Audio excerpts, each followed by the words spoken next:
तर मंडळी आज बाजारात गेलेलं आहे आणि बाजारातून मासे घेऊन इलोय आणि आज मासे ना मस्त ताजे फडफडीत होते, त्याच्यामुळे वेगवेगळे प्रकार घेऊन इलोय. रात्रीसाठी कोलंबी, आता फ्राय करूसाठी हलवो आणि बांगड्याचा सार. तर बांगड्याचा सार आमका आज गोवन पद्धतीचा हवे असा, तर त्याच्यासाठी ह्या साहित्य किसलेला खोबरा, धणे, जिरा आणि ते ना कोकमाऐवजी ह्या चिंच वापरतात. ही लाल मिरची, अर्धो कांदो आणि हिरवी मिरची.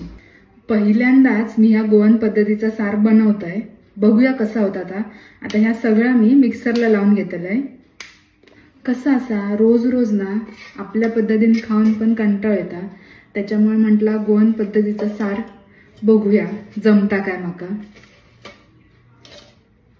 तरी म्हणतोय मी काहीतरी विसरलोय, तर आला आणि 4-5 पाकळे लसूण. ह्या जर साराचं वाटण असा ना जेवढा होईल तेवढा बारीक वाटून घ्यायचा. बघूया आता. ह्या जा गोवन पद्धतीचा सार असा ते का कसलीच फोडणी देऊची गरज नाही पडत. आता मी मस्त गरम करत ठेवलंय. त्यात 4 तिरफळ, उभी चिरलेली मिरची आणि मीठ टाकते. साराक आता कड इलेलो असा त्याच्यात मी बांगडो टाकते.